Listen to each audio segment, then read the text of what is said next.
آياته انجلى نوري لهدي الحق أرشدنا. السلام علیکم ورحمۃ اللہ وبرکاتہ.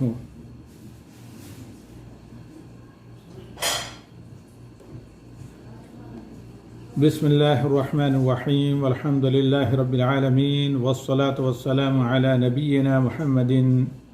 وعلى آلہ واصحابہ اجمعین والتابعین له بإحسان الی یوم الدین.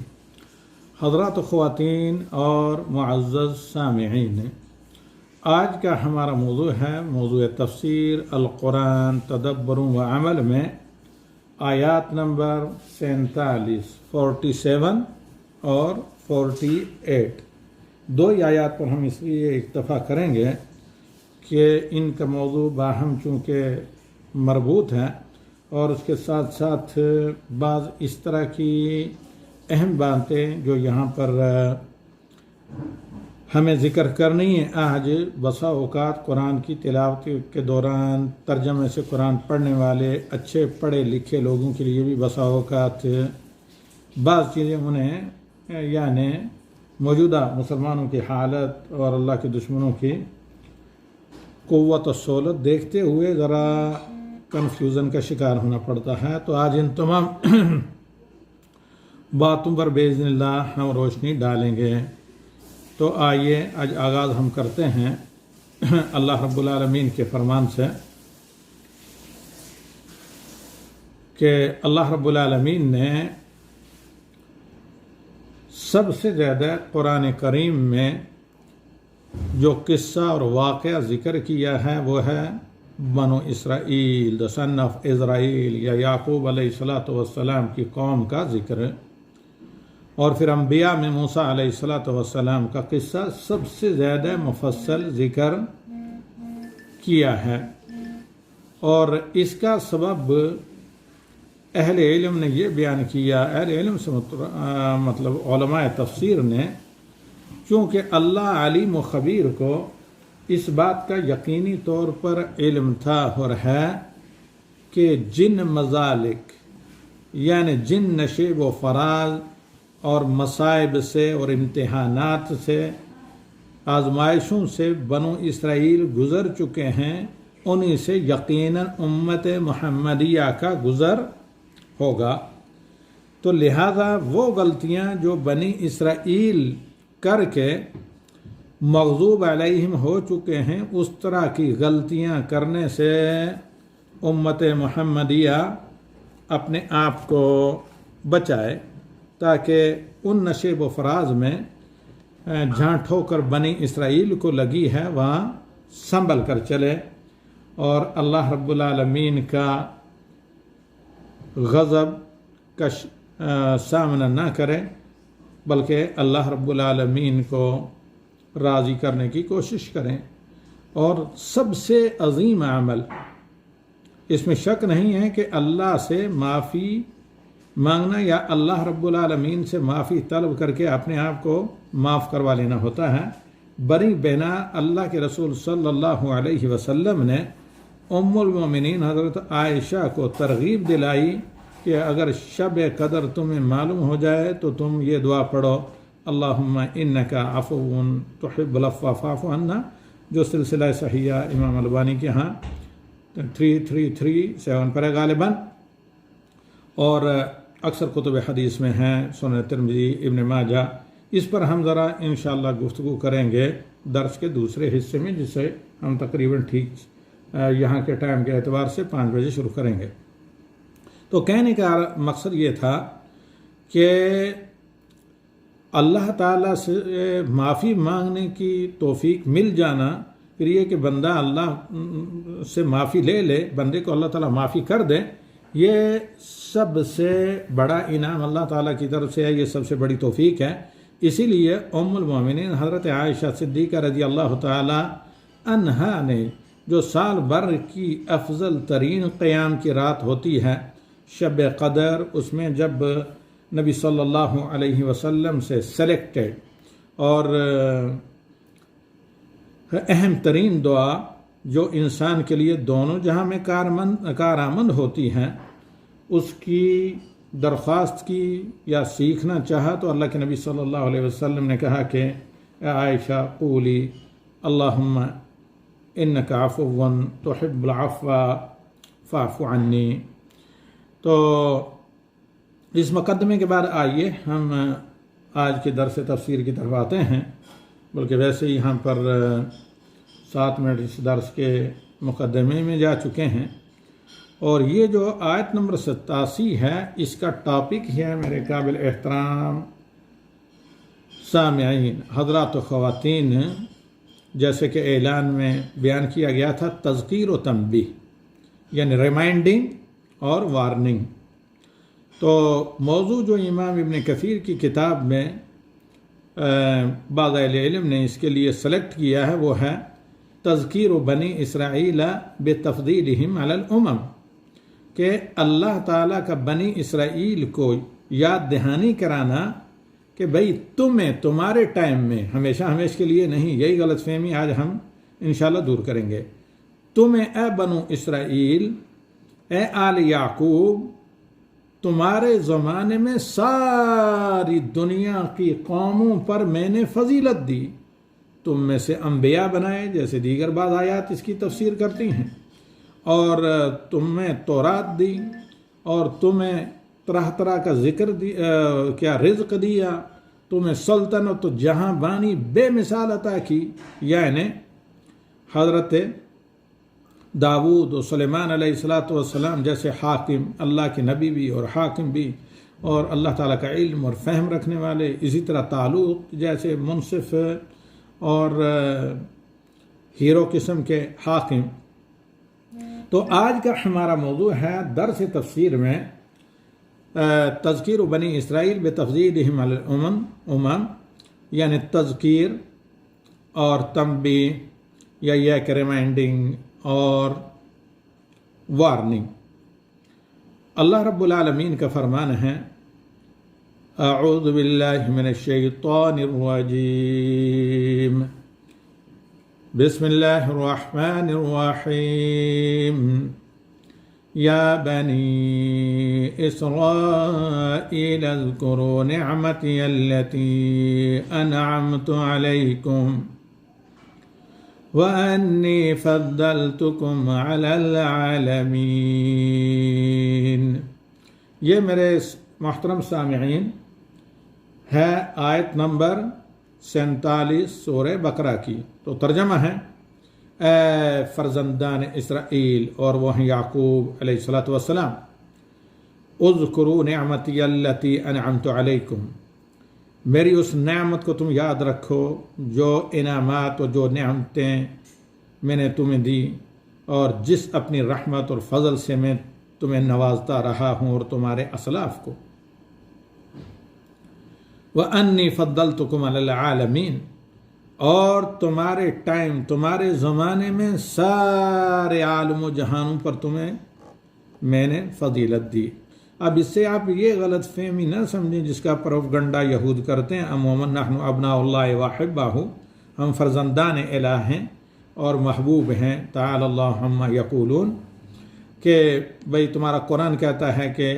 ہمیں پوری کائنات پر، پوری جہانوں پر فضیلت ملی ہے، تو اس کا جواب تو قرآنی آیات میں ہے یا دیگر قرآنی آیات میں،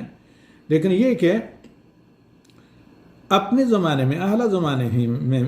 ہر زمانے کا ایک عالم ہوتا ہے۔ امت محمدیہ بنو اسرائیل سے افضل ہے، جیسے قرآنی آیات ہی اس پر شاہد ہیں، آگے والی آیات، اور انہیں جو فضیلت ملی تھی بنو اسرائیل کو،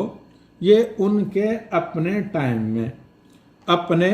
زمانے میں، کیونکہ ہر دور کا ایک مجموعہ عالم ہوتا ہے۔ جس زمانے میں بنو اسرائیل میں انبیاء بھیجے، وہ مسلمان ہوئے، ان پر کتابیں نازل کی، ان کو اللہ تعالیٰ نے جہاں بانی اور دینی امامت عطا کی، تو وہ ان کا عالم تھا، زمانہ تھا۔ تو اس وقت کے تمام عالموں پر، تمام خطوں پر، بر و بحر پر اللہ تعالیٰ نے ان کو فضیلت دی۔ جب محمد صلی اللہ علیہ وسلم خاتم الانبیاء، امام المرسلین بن کر جب دنیا میں آئے، تو پھر آپ کی امت کو تمام پر فضیلت دی کہ کنتم خیر امت اخرجت للناس تأمرون بالمعروف وتنہون عن المنکر۔ تو اس اعتبار سے امت محمدیہ بنو اسرائیل کیا دنیا کی تمام امتوں پر افضل اور ان سے برتر ہے بھائی، شرط ہے کہ وہ توحید، اتباع سنت اور عمل صالح کے معیار پر پوری اترے، ورنہ اولئک کالانعام بل ہم اضل، ہو جاتے ہیں لوگ جب اسی طرح کے لوگوں کے کیماش کے اور عقیدے کے اور ایمان کے لوگ ہوں۔ تو میرے قابل احترام سامعین، حضرات، خواتین، ہم پڑھ رہے تھے یہی، اس آیت کو ہم نے آپ کے سامنے پڑھا، تو اللہ رب العالمین نے یہ کہا،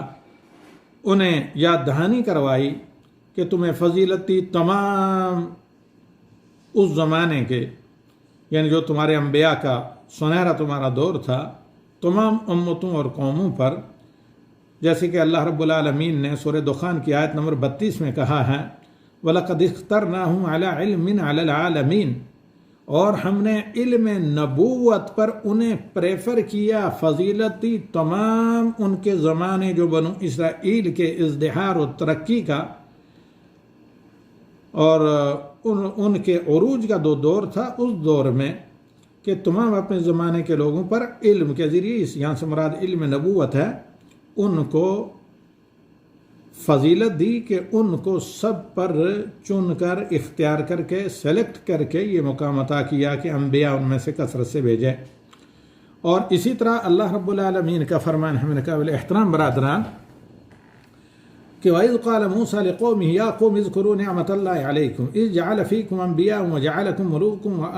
مُلُوكًا وَآتَاكُمْ مَا لَمْ يُؤْتِ أَحَدًا مِّنَ الْعَالَمِينَ، سورہ مائدہ آیت نمبر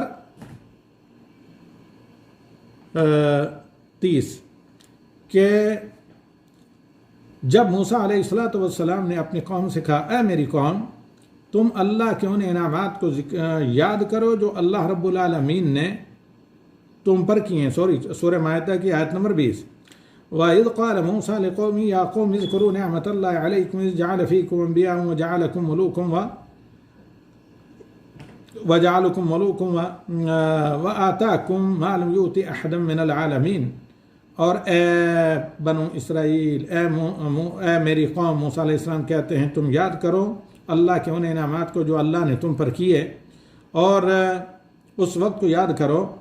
کہ جب اللہ نے تمہیں میں انبیاء اور تمہیں بادشاہ بنائے، وَآتَاكُمْ مَا لَمْ يُؤْتِ أَحَدًا مِّنَ الْعَالَمِينَ، اور تمہیں وہ انعامات عطا کیے جو دنیا میں کسی کو نہیں دیے گئے۔ تو امام ابن کثیر رحمہ اللہ، دیگر مفسرین ان آیات کو اس آیت نمبر 47 کی تفسیر کے طور پر اس لیے بیان کرتے ہیں کہ بھائی اس فضیلت سے مراد اس زمانے کی فضیلت ہے، مطلق فضیلت نہیں ہے بنی اسرائیل کو، جیسے یہود کیا نصارہ کا بھی یہی عقیدہ ہے، اس لیے دور دراز خطے سے وہ آ کر فلسطین میں یہودیوں کے دینی مراکز کی اور ان کی فارم وغیرہ کی فری آف کاسٹ خدمت کرتے ہیں۔ ابو جعفر الرازی کہتے ہیں، الربیع بن انس مشہور تابعی مفسر ہیں، ان سے وہ ابو العالیہ سے روایت کرتے ہیں، ابو العالیہ ابن عباس کے شاگردوں میں سے ہیں، کہتے ہیں وَأَنِّي فَضَّلْتُكُمْ عَلَى الْعَالَمِينَ قَالَ بِمَا أُوتُوا مِنَ الْمُلْكِ وَالرُّسُلِ وَالْكُتُبِ عَلَى عَالِمٍ مَنْ كَانَ فِي ذَلِكَ الزَّمَانِ، اس زمانے کے جو عالم تھا، دنیا جہاں تھی، اس میں ان کو فضیلت دی، کتابیں نازل کی، انبیاء ان میں سے بھیجے، اور اسی طریقے سے حکمراں جیسے داؤد و سلیمان علیہ السلام وغیرہ طالوت وغیرہ بھیجے، کیونکہ آگے فرماتے ہیں ابو العالیہ ہی، ظاہر بات ابن عباس سے انہوں نے سنا ہوگا، فَإِنَّ لِكُلِّ زَمَانٍ عَالِمًا، ہر زمانے پر عالم کا اطلاق ہوتا ہے۔ اور ربیع بن انس سے کہ دوسرے روایت کرتے ہیں تابعی مجاہد اور اسماعیل بن ابی خالد سے ایسے ہی۔ اب امت محمدیہ افضل ہے یا یہ ہے کہ بنو اسرائیل، تو یہ قلم ہم پہلے بتا چکے ہیں کہ امت محمدیہ علیہ الصلاۃ والسلام والتحیہ تمام امم میں افضل ہے، جس کی دلیل آل عمران کی آیت نمبر 110 مشہور۔ ہم اس آیت کے آئینے میں اپنے آپ کو جانچیں کہ واقعی ہماری خیر ہے، ہم خیریت سے ہیں یا نہیں۔ اللہ تعالیٰ کہتا ہے کنتم خیر امۃ اخرجت للناس تأمرون بالمعروف وتنہون عن المنکر وتؤمنون باللہ ولو آمن اہل الکتاب لکان خیرا لہم۔ اس آیت نے پہلی آیت کی تفسیر کر کے 47 کی بالکل وضاحت کر دی ہے کہ تم سب سے بہترین امت ہے امت محمدیہ، تمہیں کھانے پینے کے لیے اور گھروں میں تجوریاں بھرنے کے لیے نہیں، اللہ نے تمہیں نکالا یا پیدا کیا، اس لیے پیدا کیا کہ تم بھلائی امر بالمعروف کرو، بھلائی کا حکم دو، امر بالمعروف کرو اور نہی عن المنکر کرو، برائیوں سے روکو، اور اللہ پر پہلے خود ایمان لاؤ، کیونکہ ایمان عمل کو متضمن ہوتا ہے کہ تم ایمان بھی اور عمل کے ذریعے بھی اور پھر اپنے مقال کے ذریعے بھی لوگوں کو امر بالمعروف اور نہی عن المنکر کرو، تو پھر تم بہتر ہو۔ وَلَوْ آمَنَ أَهْلُ الْكِتَابِ لَكَانَ خَيْرًا لَهُمْ، اب اگر وہ اہل کتاب جو اپنے زمانے میں افضل تھے آج ذلیل ہو چکے ہیں کفر کر کے، لیکن آج محمد صلی اللہ علیہ وسلم پر ایمان لائیں، تو جس طرح تمہارے لیے امر بالمعروف نہی عن المنکر میں خیر ہے، اسی لیے ان کے لیے بھی خیر ہوگی۔ اور اسی طرح دیگر بعض روایات ہیں کہ رسول صلی اللہ علیہ وسلم نے فرمایا انتم توفون 70 امۃ انتم خیرها واکرمها علی اللہ، تم 70 امتوں کے برابر ہو، تم ان سب میں سے بہتر اور معزز ہو اللہ کے نزدیک، اور اس سلسلے میں متعدد احادیث ہیں۔ آج میں سمجھتا ہوں اسی پر اکتفا کرتے ہیں، اور انشاءاللہ العزیز ہم باذن اللہ الواحد الاحد الصمد آیت نمبر 48 کی انشاءاللہ آئندہ نشست میں کریں گے، کیونکہ اس کی تفسیر قدر طویل ہو چکی ہے، اور آیت نمبر 48 میں چونکہ اور کچھ مسائل ہیں جن کی رعایت ضروری ہے کہ علیحدہ ایک ایپیسوڈ میں اس کی تفسیر کی جائے۔ آج وقت ملنا مجھے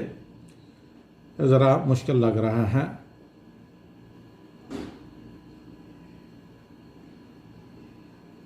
کیونکہ آیت نمبر 8 کا شفاعت کے ساتھ تعلق ہے، اور بہت سے لوگ شفاعت کے آسرے ایمان و عمل ہر چیز سے بیگانہ رہتے ہیں، تو اس لیے میں نے آئندہ دوسرے ایپیسوڈ میں اس کی علیحدہ سے تفسیر کرنا مناسب سمجھا ہے۔